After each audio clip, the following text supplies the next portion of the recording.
Why aren't there any insects in an army base? It's a no-fly zone. In today's video, we will be enjoying an war drama film, entitled Subedar Joginder Singh. There will be spoilers ahead, chill out and enjoy. The movie begins with the narration of an Indian Army soldier Joginder Singh who shares that he was posted from Delhi to Srinagar, Kashmir, to recapture the area seized by local tribes in November 1947. As the troop reached, the tribal men attacked and the fight began. Hand grenades were thrown by the enemy and the cries of a child were heard from a nearby house. As Joginder went inside, the enemy blasted a bomb at that house and fled. Soldiers ran into the house and found Joginder holding the broken roof and baby. Everyone was safe and sound.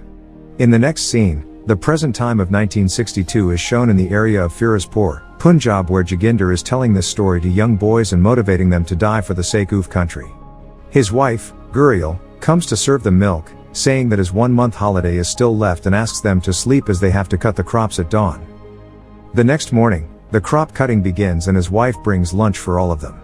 While eating, a boy comes running shouting that soldiers' holidays are cancelled according to news. They all sit together and listen to the radio announcing that due to China's interference, the army has to be positioned at the line of control and Prime Minister Nehru has advised soldiers to come to their headquarters. On the day of departure, his mother brings him lunch and advises to fight till the last breath. His wife, downhearted, goes inside her room and he comes in. She asks him to delay the departure and think of the children, so he makes her understand that his job is sacred and he has to leave for the protection of his and others' children. His daughter gives him a doll to sleep with and he bids farewell to the family. At the 2 kilometers distance from the China-India border, the captain motivates the soldiers and explains that the enemy is targeting the nearby villages. So, they have to fight as the peaceful communication is going in vain. Soldiers spread in the area and take their positions. At night, Joginder takes the doll out and recalls the words of her daughter. The next morning, he addresses the soldiers to boost up their morale and advises them to fight until the last breath. The captain briefs. Another senior soldier, Mahan Singh, says that his men are keeping an eye on the enemy and in case of attack, Joginder's batch will encounter the enemy first. He replies that Joginder is the most experienced soldier and the enemy cannot think of attacking him. On the other hand, Chinese soldiers are also analyzing the situation. The letters come and soldiers happily take theirs to read. Afterwards, 3 Chinese men come to Joginder's post and ask them to go away or their captain will kill them. He tells that once, children built a stone wall while playing which infuriated the captain, so he executed the whole village. Joginder Singh ensures his safety. A noise comes, the soldiers go forward and find the captain approaching with his men. He threatens the Indians to leave the land. Joginder Singh replies bravely, leading the captain to bend and leave. Joginder shares the incident with a senior who comes with the commanding officer to analyze the situation. Joginder tries to convince him to allow him to patrol in the enemy's area. He refuses, but visits Major Mehta to seek his permission. He denies initially, but the commanding officer shares his experience of Joginder's bravery in the Burma War. Major gets convinced and utters that after talking to his senior, he will let them know. The next day, Joginder is sitting in his camp when Bawa Singh brings other soldiers with them and requests that he share how he met his wife.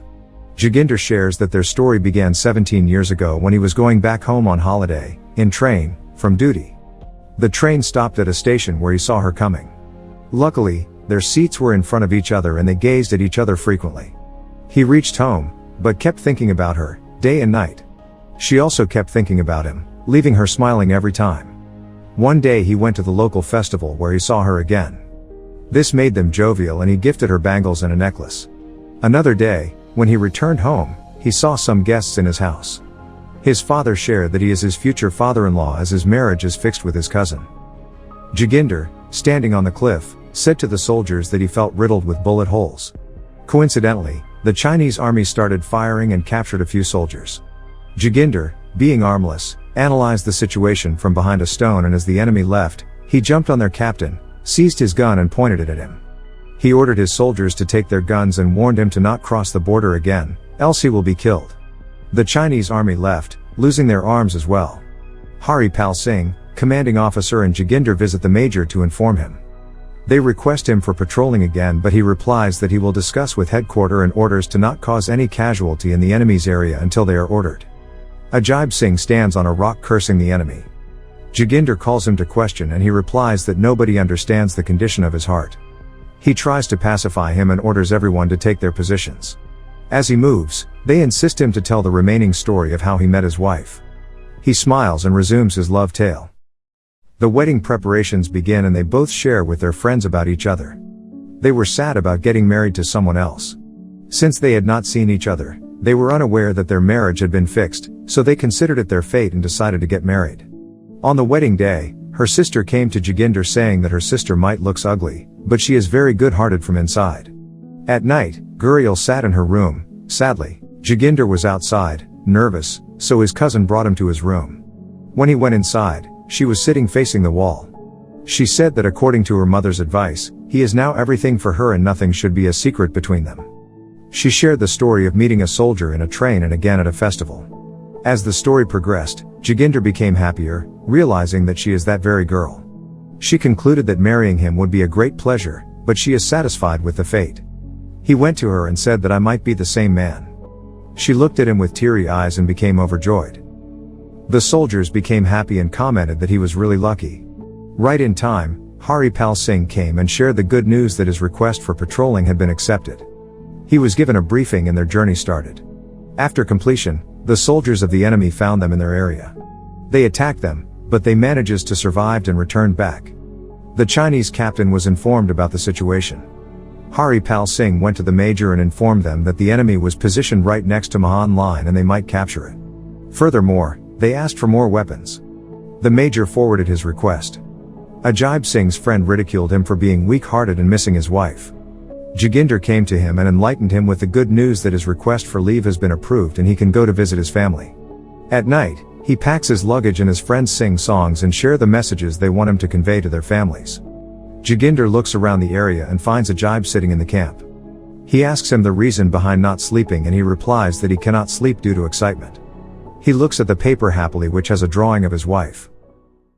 On 23 October, 1962 in Bumla, the first attack was carried out.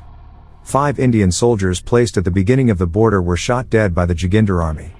The Chinese man, who informed the captain's barbarism, saw their bodies and rushed to the commanding officer. He called Bawa Singh and said that the Chinese army is heading to their trenches. He ordered him to inform Joginder about the attack. Joginder and the soldiers were bidding farewell to Ajaib when Bawa Singh appeared shouting, and suddenly got shot by one of the Chinese soldier. They find that war has begun. Everyone moves to their position and finds hundreds of soldiers coming forward. They start firing at the enemy. Soon afterwards, the 6 survivors including the captain returns back to the base. Joginder looks back and finds that almost every one of his platoon has been killed. He informs Hari Pal and asks for more weapons, and so he assures him about sending the arms soon. Joginder goes to Bahadur and Ajaib Singh and finds them injured. They are having a small talk when the bombs start blasting at their camps. They run to their positions and find hundreds of soldiers coming again. Commanding officer gives some weapons to Bat Singh and orders him to go to war and fulfill his desire to kill the enemies. They start firing and Joginder keeps moving to different places. He goes to Ajaib and Bahadur Singh, and says that he stayed in protection of God. Ajaib Singh agrees with him and dies due to his injuries. Bat Singh also begins killing the enemy, but got shot and dies as well. Joginder moves back to his position, adjacent to Bahadur. Later, he goes to the front line and kills several soldiers but also gets shot in the leg. Bahadur says that he is injured and Joginder replies to him to kill the enemies. He then says to Joginder that guns are not enough for this much number of enemies, and then orders Joginder to bring bombs. He manages to take some grenades, but got severely injured with one. They almost finish the enemies with the blasts. Bahadur then comes to Joginder with multiple injuries all over his body, falls on the ground and dies. He looks fiercely at the Chinese captain who returns with the remaining soldiers. Major Mehta gets the orders to return the soldiers to headquarters. He passes the order to Hari Pal who informs Joginder's seniors. He calls Joginder who is getting first aid and says that only 5 of them have survived. He orders him to go back to the headquarters as the enemy attacked at their every post, at the same time and weapons cannot be sent. Joginder, holding the doll gifted by her daughter, replies that his friends have sacrificed their lives for this land, hence he cannot betray them by moving back. The officer says that he taught him to fight under every kind of circumstance, but now it is his order to return. Joginder says that he will never go to the headquarters and if he can send weapons then he should and declines the call. His senior, troubled, starts praying to God for Joginder and his friend's safety. The Chinese captain, sitting among the dead bodies, draws lines on the ground and shares the next move with his soldiers. Jaginder recalls the words of his mother, when she advised him to fight till the last breath. He moved around looking at the dead soldiers in dismay. The third attack begins with bombs and they run to their positions. Another large troop of the Chinese army starts heading towards the post. The remaining 5 soldiers fires their last bullets, left with no arms. He requests them to return to headquarters, but they refuse because Jaginder decided to stay. They attach knives to their rifles and run to kill the enemy. They get killed one by one. Jaginder also gets injured by the bomb. He gets up to lift the doll, but the Chinese captain comes forward and steps on it. Jaginder gets infuriated and executes him with a knife and falls on the ground. In the next scene, Jaginder Sr. arrives at his house. He informs his family that he fought bravely and got martyred on 4th December. The family breaks into tears and he hands over a bloody doll to Jaginder's daughter. Unable to bear the loss and watching the doll covered in blood, she dies instantly due to shock. Thanks for watching. Subscribe for more videos like this and help the channel grow.